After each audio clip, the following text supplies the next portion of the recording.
ஆண்டவராக இயேசு கிறிஸ்துவுக்குள் மிகவும் அன்பாக நேசிக்கப்பட்ட அன்புக்குரிய சகோதர சகோதரிகளே, உங்கள் யாவருக்கும் அன்பின் வாழ்த்துக்கள்.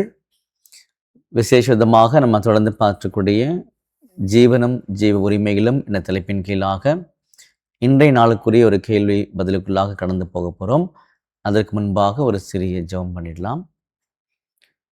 சர்வ வல்லமையும் மகா இரக்கமும் கிருபையும் நிறைந்த அன்பின் பரலோக பிதாவே, உமக்கே துதியும் சோஸ்திரமும் கனமும் மகிமையும் சதா காலங்களும் உண்டாயிருப்பதாக.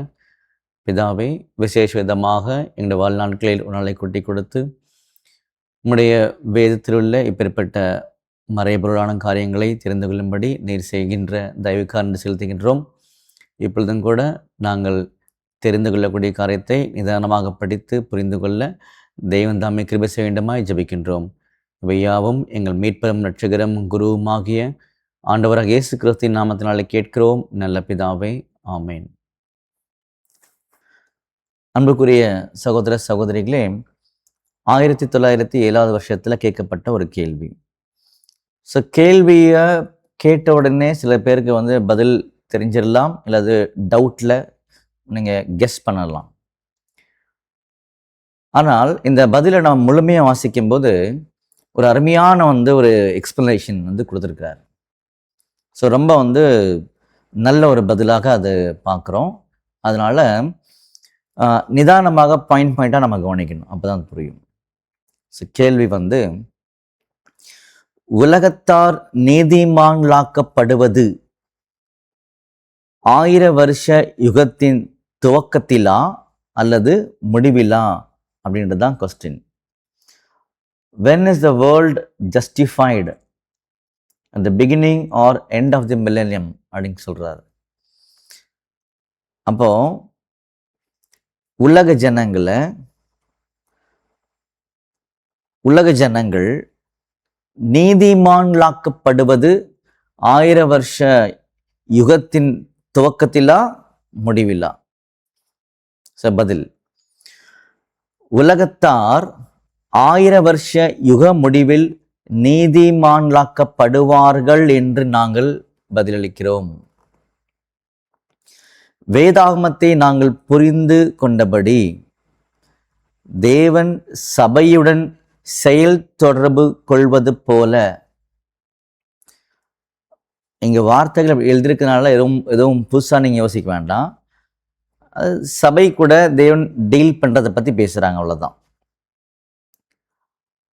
தேவன் சபையுடன் செயல் தொடர்பு கொள்வது போல உலகத்தாருடன் அவருடைய செயல் தொடர்பு இருக்க போவதில்லை. ஸோ இங்கிருந்தா வித்தியாசங்களை ஸ்டார்ட் பண்றார். உலகத்தார் நீதிமான்களாக்கப்படுவது 1000 வருஷ யுகத்தினுடைய முடிவில் தான் அப்படி சொல்லிட்டு எக்ஸ்பிளனேஷன் வரும்போது கடவுள் சபையை கூட டீல் பண்றாருல்ல, இந்த மாதிரி ஒரு டீலிங் உலகத்தார கூட பண்ண மாட்டாரு நீதிமான்களாக்கப்படக்கூடிய காரியத்துல அப்படின்னு சொல்றாரு. சரிங்களா? அடுத்தது இல்லை, இப்போது தனிப்பட்டவர்களாக விசுவாசிக்கிறவர்கள் நீதிமான்களாக இப்பொழுது எண்ணப்படுகிறார்கள். இப்ப நம்ம என்ன பண்றோம், இண்டிவிஜுவலா ஒவ்வொருத்தரா விசுவாசிக்கிறோம்ல, அவங்கள பிதா என்ன பண்றாருன்னா நீதிமான்களாக எண்ணிக்கொள்கிறார் இப்போ. சரிங்களா? அடுத்தது நீங்க நோட் பண்ணிக்கோங்க, குறித்து கொள்ளுங்கள்ன்றார். நோட் பண்ணிக்கோங்க, அவர்கள் நீதிமான்களாக்கப்படுகிறதில்லை. இப்போ அவர்கள் நீதிமான்களாக்கப்படுகிறதில்லை, ஆனால் நீதிமான்களாக எண்ணப்படுகிறார்கள். நமக்கு இப்போ புரிஞ்சிருக்கும். சரிங்களா? அதாவது என்ன சொன்னார்ன்றது புரிஞ்சிருக்கும்னு சொல்ல வரேன். அப்போ 1000 ஆண்டு அரசாட்சியுடைய முடிவில் தான் உலகத்தார் நீதிமான்களாக்கப்பட போறாங்கன்றது ஒன்று. ரெண்டாவது, நம்ம கூட பிதா இப்போ தொடர்பு கொள்றது மாதிரி உலக ஜனங்கள் கூட தொடர்பு கொள்ள மாட்டாரு. எந்த காரியத்துல? நீதிமான்களாக்கப்படக்கூடிய காரியத்தில்ன்னு சொன்னார். சரிங்களா? சொல்லிட்டு நீங்க நோட் பண்ணிக்கோங்க, அவர்கள் நீதிமான்களாக்கப்படுகிறதில்லை, ஆனால் நீதிமான்களாக எண்ணப்படுகிறார்கள். யாருன்னா இந்த காலத்தில் நம்மளை பற்றி சொல்கிறார். அடுத்தது, நீதிமான்களாக்கப்படுதல் என்ற சொல்லுக்கு சரி செய்யப்படுதல் என்று அர்த்தமாகும். Make it right. அப்போ நீதிமான்களாக்கப்படுதல் அப்படின்ற வார்த்தைக்கு என்ன அர்த்தம்னா சரி செய்யப்படுதல், மேக் ரைட் அப்படின்னு பார்த்தீங்கன்னா இங்கே சொல்கிறார். அடுத்து வரும்போது, உங்கள் சரீரம் சரியாக இல்லை என்பதை நீங்கள் அறிவீர்கள், என்னுடைய சரீரம் சரியாக இல்லை என்பதை நான் அறிவேன். சரிங்களா? கர்த்தர் இயேசு கிறிஸ்துவை விசுவாசிக்கிறது சரீரத்தை சரி பண்ணவில்லை, அல்லது உங்கள் தலையில் அவயங்களை சரியாக சமநிலைப்படுத்தவில்லை, அதாவது சமநிலைப்படுத்தவில்லை. இந்த லைன் புரிஞ்சிருக்காது, அதை எக்ஸ்பிளைன் பண்ணால் புரிஞ்சிடும். நாம் நம்முடைய ஆண்டவராக இயேசு கிறிஸ்துவை விசுவாசிக்கிறது சரீரத்தை சரி பண்ணுறதுக்கு கிடையாது, அல்லது தலை இருக்கு இல்லையா, உடலில் பாகங்கள் இருக்குது பார்த்தீங்களா, இந்த ஒவ்வொரு பாகமும் தலையோடு இசைவாக சமநிலையோடு இருக்கிறதுக்காக இப்போ நம்ம விசுவாசிக்கல. இப்போ புரிஞ்சு பார்த்தீங்களா? ஓகே. அடுத்தது, கர்த்தர் இயேசு கிறிஸ்துவை விசுவாசிக்கிறது சரீரத்தை சரி பண்ணவில்லை, அல்லது உங்கள் தலையில் அவயங்களை சரியாக சமநிலைப்படுத்தவில்லை, உங்களுக்கு பூரணத்துவம் அளிக்கவில்லை. ஸோ நம்முடைய இயேசு கிறிஸ்துவை விசுவாசிக்கிறதுனாலே இப்போ நம்ம சரீரத்தில் ஒரு பூரணத்துவம் இப்போ கிடைக்க போகிறது இல்லை, அதுக்காகலாம் விசுவாசிக்கலன்னு சொல்கிறார் இப்போ. ஓகே.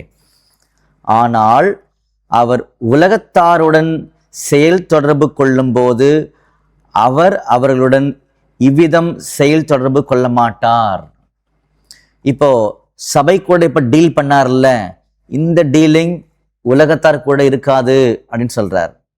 சொல்லிட்டு, வேதாகமம் சுட்டி காட்டுவது போல உலகத்தாருடன் செயல் தொடர்பு கொள்ளும் போது, அதாவது டீல் பண்ணும்போது, பெருசா நீங்க கன்வின்ஸ் பண்ணிக்கொண்டா, டீல் பண்ணும்போது அது உண்மையாக நீதிமான்களாக்கப்படுதலாக இருக்கும், ஆக்சுவல் ஜஸ்டிஃபிகேஷனா இருக்கும்.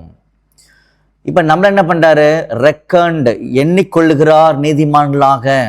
ஆனா அவங்களை இப்படி டீல் பண்ண போறது இல்லை, அவங்க கூட டீல் பண்றாரு அப்படின்னா அது ஆக்சுவல் ஜஸ்டிஃபிகேஷனா இருக்கும் அப்படின்னு சொல்றார். அதாவது அது உண்மையாகவே நீதிமான்களாக்கப்படுதலாக இருக்கும். 1000 வருஷ யுகத்தில் இப்பொழுது விசுவாசத்தினால் நீங்கள் நீதிமான்களாக்கப்படுகிறீர்கள் என்று ஜனங்களிடம் சொல்வதற்கு பதிலாக, 1000 ஆண்டு சாட்சியில் ஜனங்களே நீங்கள் விசுவாசத்தினால் நீதிமான்களாக்கப்படுகிறீர்கள் அப்படின்னு சொல்ல போறதில்லை, அதுக்கு பதிலாக செய்தி இப்படி இருக்கும், அதாவது மெசேஜ் 1000 ஆண்டு சாட்சியில் எப்படி இருக்கும்ன்றது சொல்றார். எப்படி இருக்கும்னா, இந்த ராஜ்யத்தின் சட்டத்திற்கு நீங்கள் கீழ்ப்படிவீர்கள், மற்றும் நீங்கள் கீழ்ப்படிந்தால் நீங்கள் வளர்ச்சிக்கான படிகளில் பின்னாக பின்னாக பின்னாக படிப்படியாக பூரணத்திற்கு முன்னேறி சென்றால், அதாவது வளர்ச்சிக்கான படிகளில் ஒவ்வொரு ஸ்டெப்பா ஏறி முன்னேறி போனீங்க அப்படின்னா சென்றால், 1000 வருஷத்தின் முடிவை நோக்கி போகும்போது, 1000 வருஷத்தினுடைய முடிவை நோக்கி நீங்க முன்னேறி போகும்போது நீங்கள் பூரணத்துவம் பெற்று நீதிமான்களாவீர்கள். நீங்கள் பூரணத்துவம் பெற்று நீதிமான்களாவீர்கள். இங்க பூரணத்துவன்றத எதையும் சேர்த்து சொல்லாருன்னா சரீரத்தையும் சேர்த்து சொல்றாரு இந்த இடத்துல. இந்த மாதிரி டீலிங் தான் இப்ப யாருக்கு கிடையாது, சபைக்கு கிடையாது. அவர்கள் நீதிமான்களாக்கப்படுவதில்லை. இந்த இடத்துல ஒரு ட்விஸ்ட் மாதிரி இருக்குது இந்த வார்த்தை, பயப்பட வேண்டாம். அந்த இடத்துல அவர்கள் நீதிமான்களாக்கப்படுவதில்லை, ஆனால் அவர்கள் நீதிமான்கள் ஆவார்கள். பார்த்தீங்களா? பிதாவாகிய கடவுள் இயேசு கிறிஸ்து மூலமாக இன்னைக்கு நம்மளை நீதிமான்கள் ஆக்குகின்றார். நம்மள. ஆனால் 1000 ஆண்டு அரசாட்சியில் உலக ஜனங்கள் அவர்களாகவே நீதிமான்கள் ஆவார்கள். எப்படி ஆவார்கள்னா, இதுதான் சட்டம், இதுக்கு நீங்கள் கீழ்ப்படிவீங்க, கீழ்ப்படியணும். கீழ்ப்படிந்தால் ஒவ்வொரு ஸ்டெப்பாக முன்னேறுவீங்க, நீங்கள் முன்னேறுவீங்க.